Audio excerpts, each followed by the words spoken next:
Thanks, Brian Jacob, Dr. Brian Jacob, for talking to us today about the International Hernia Collaboration on Facebook. What is the International Hernia Collaboration?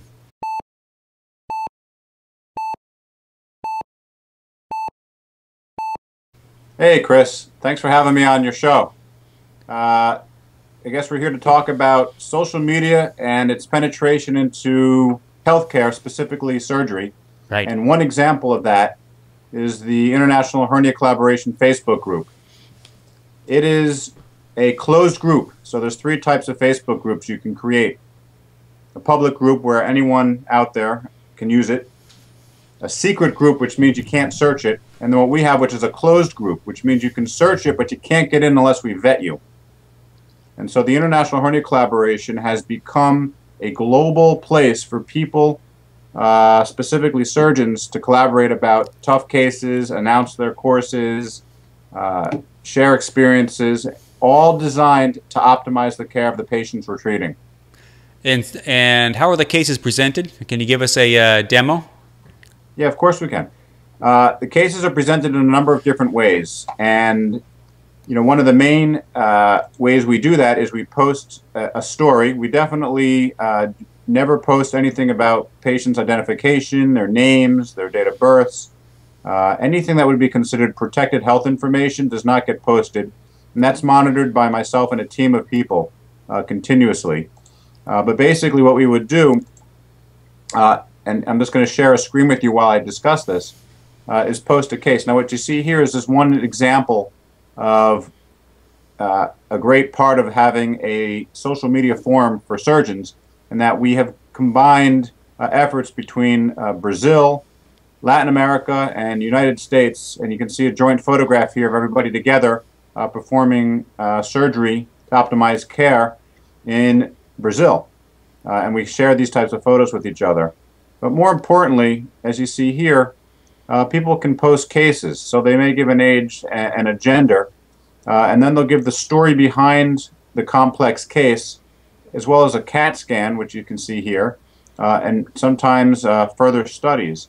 And then what's great about it is, as you see down here, each of us surgeons comment and discuss ways we think are optimal for that particular patient. And it's not just one institution's opinion. These opinions come from all over the world. So for instance, we have 740 members now in the group. We represent 42 different countries. So at any given time, we're going to get a sampling of opinions from around the globe on how to treat a single problem. Wow. And so that type of collaboration has never been possible before in a closed, vetted setting. So it's really taken off. So what are you learning about how hernia is approached to worldwide as opposed to, say, down the road? Have you found some interesting lessons? It's a great question. It evolves. It's a dynamic process. And so the way we treat somebody here in New York may be different than across the country where you are in San Diego, and that may be completely different than, let's say, how they do it in Memphis, Tennessee, New Zealand, Sydney, Australia, around the globe. So, for instance, again, and I have you still on the screen here, there's a technique. Here's a surgeon named Dr. Guy Voller. He's an expert, and he's evolved his technique over his career, and he now has a new way of doing it, and he shares that with the group, and instantly his technique gets disseminated. On the other hand, and you can see there's videos of a sit-up here. On the other hand, we can hear rebuttal from surgeons in India, for instance, who may not like that technique or don't have the means to do it. And that's one of the things that this is teased out, which is that we have access to a lot of stuff in this country, which other surgeons in other countries may not have access to, so they can't even conceive of doing these different types of procedures. Right, right. And you might learn that they've innovated with techniques where we innovate with different mesh or different products that we can use, and they're limited in their probably in their resources and products, and we have more availability of those things. That's right, and just take it even for something, a very debatable topic right now, like a surgical robot. These wonderful instruments that stabilize our movements, which can sometimes be perceived as helpful or debated as costly, aren't even on the negotiating table in certain countries for hernia repair. It's just way out of the league of expenses and things that they would have access to. Yeah. But yet they can watch us debate it, so that when and if they have the opportunity to embrace these new technologies in a month, in a year, they can understand the debates that are going on right now. Sure, sure. And how does this compare? How does this forum compare to the forums you knew before this? In other words, in the back of the journals and live meetings, maybe local meetings, maybe national or international meetings where you held similar discussions. Oh, it blows them away, Chris. You see, normal meetings are a chance for everyone to come together in one room and collaborate. But the problem is they're not frequent enough. They're costly because you have to leave your practice. You got to travel to some venue. You got to spend money on a hotel room. You've got to sit in a lecture. And they're not global. So just because you go to a meeting and hear something on the stage does not mean it's standard and something you're going to use in practice. But, and I apologize because this is a BlackBerry, but a forum like this is mobile. This is in my pocket all the time. So I continuously have access to really what's a digital conference now, 24/7. So it's there when I want it. And if I get tired of it or I'm not in the mood, it's not there. But if I have a tough case, I can then post it. I can get feedback. I can interchange my opinions with experts and with novices alike. At the same time, there's a lot of residents, surgical residents on the forum who are learning, who are simply listening, which is really the bulk of the people involved with this, which if you think about a conference, is really what goes on in a conference. And so you've got, at any given conference, Chris, 7 people on stage, but 200 people in the audience listening. Right. So that's exactly what's going on here. But they can participate if they want to. Right, right. It changes that dynamic quite a bit, and probably who participates. You know, this is they stand up in front of a microphone. These types of forums, and the hernia group is not alone. There's a wonderful bariatric group that's been grown by Dr. Tom Rogala from the Cleveland Clinic. There's now a colorectal group that's been started, all spawned from these two ideas. And I'm sure that there are literally lots of other groups out there now. This one just became popular. But the truth of the matter is these are going to take over the way we collaborate. As long as people can learn to trust them and use them more and more and more. And more importantly, and if anyone from Facebook is hearing this, we need help protecting the information that we're posting. So we want to make sure that the information we post doesn't get into the wrong hands, doesn't get misinterpreted, or the data get used inappropriately for any other reason. We're really there to optimize the care of our patients that we're actually about to operate on. Excellent, yeah. And so what inspired you to form this group? Had you participated in other forums? The inspiration was more spawned from my desire to continue teaching and be accessible to those that I've taught after I leave that forum. Mm-hmm. So I would travel to Canada, let's say, and teach 20 or 30 really great surgeons who have a ton to bring to the table. But we wanted a way to keep in touch that was different than email. So this became a great way for us to keep in touch, for them to post tough cases and people to chime in and respond. And there were a few other surgeons who thought like I did. We wanted to be able to stay in touch with each other, and it just took off. So it went from 9 of us to 30 of us to 130 of us, and then it spread to different countries. Mm-hmm. And so that's sort of how it spread. I don't think I envisioned it to become this hot thing that we're now discussing, but sometimes neat ideas just have a life of their own, and you got to let them become what they want. Right. And there are moderators for different parts of the world, I think you said, right? Or there are. That's exactly right. So as it grew, it became too much for just one person to monitor. So I recruited David Chen, who's a great surgeon out at UCLA. And then in South America, we've got in Barranquilla, Colombia, Dr. Jorge Diaz, who's really embraced the forum tremendously. He's learned how to use it to broadcast live operations and get feedback. And we're educating literally hundreds of surgeons throughout South America and also Mexico and Latin America who crave this kind of teaching. They don't have the access to the conferences that we do. So it's really become a huge tool for them. So those two guys would definitely help me moderate. So is Sherman Tofai. She's out also in Beverly Hills. And Michael Rosen, who's now at the Cleveland Clinic. So we've got a team of people helping us moderate. And so have you identified anything else about the core participants? It sounds like some are in isolated practices. Are there others who are academic leaders who are already sort of engaged in this? Are there some internet junkies? Are these people who know each other? I love the question. By definition, Chris, we're all internet junkies, okay? For sure. So, again, these are all vetted surgeons. And so these are the surgeons who are internet junkies who are willing to embrace Facebook as a platform to use, who are now using it all the time. What does vetting mean? Vetting means we assure that there is actually a surgeon practicing at a hospital, that they're not some random patient. We sometimes, if we have to, we'll call them up just to make sure they're a surgeon. We'll ask for documentation. So the people in the group are genuine doctors who care.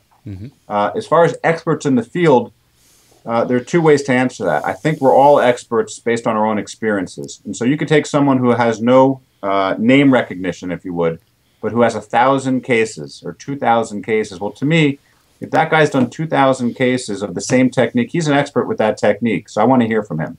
Right. We do have world-renowned, well-known surgeons in the group. In fact, it's probably the largest congregate of those types of well-known names in that same group.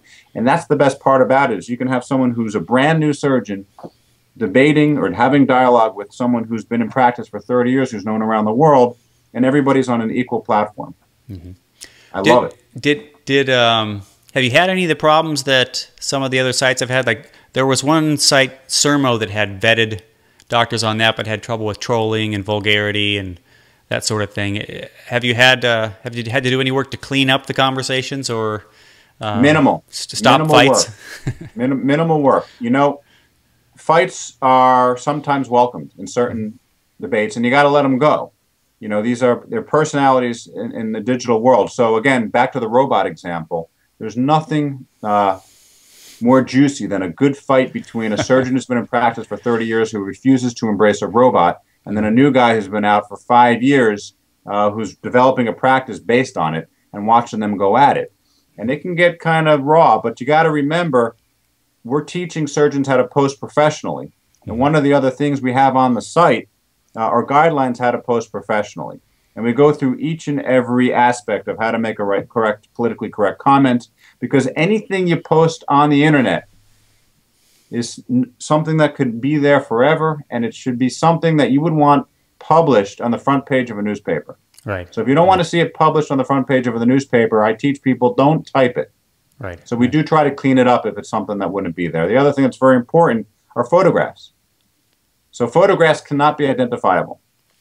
Okay, and everyone in the States understands that. Australia understands that. There are other countries that don't have the same rules, but we police them as well. So if they take a photograph that's identifiable, we take it down. What have you noticed about other countries and their participation in regards to what their local rules are? Yeah, it's interesting. I think if you look at any given group, and you look at the total number of members in a social media group, there's usually only about 5% of the number of members who are actively engaged in dialogue at any given time. So for us, that's going to be something around 35 surgeons out of the 700 are going to be actively using the site at any given time. And if you look at those active users, they really come from about 7 different countries. So when I answer your question, I'm talking about 7 countries, not the full complement of 41 countries that are on the site. And what I've learned is that, for instance, surgeons from India don't have the same regulations about what they can and can't post, but they're learning, and they have the rules, but they're maybe not as fine as ours.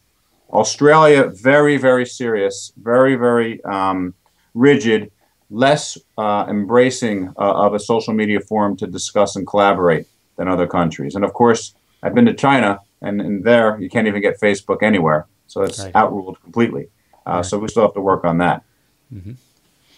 So what else have you learned about? What else have you learned about developing groups and sharing collaborations? And what else would you like to say about IHC or anything else you're working on?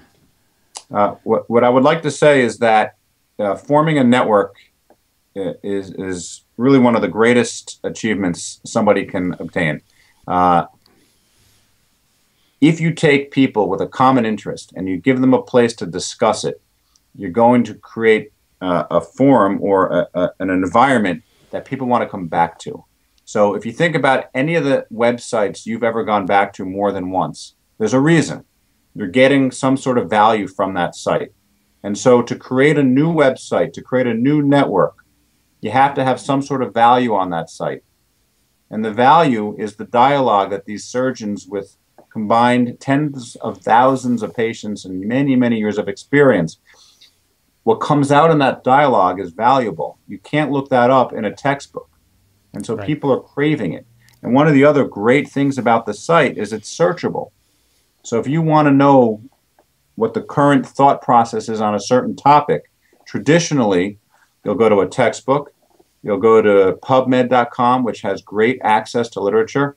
But in the future, even currently, you can go to sites like the International Hernia Collaboration and get real-time expert opinions with links back out to what they think are relevant as far as supporting their opinions. Right, right. Crowdsourcing patient care worldwide. Correct. And again, this brings to the possibility, which we've already done, live intraoperative consults to a panel of experts. So you could be stuck in the OR and have to ask for a second opinion, and you don't, there are a lot of surgeons out there who have partners who can do that and they don't need this. But there are also a lot of people in remote areas who don't. Yeah. So for instance, we've been embraced by nonprofit organizations, Hernia for the Underserved, for example, where now any Haitian surgeon has access to a global network of experts as they learn how to do standard procedures without us actually having to travel there.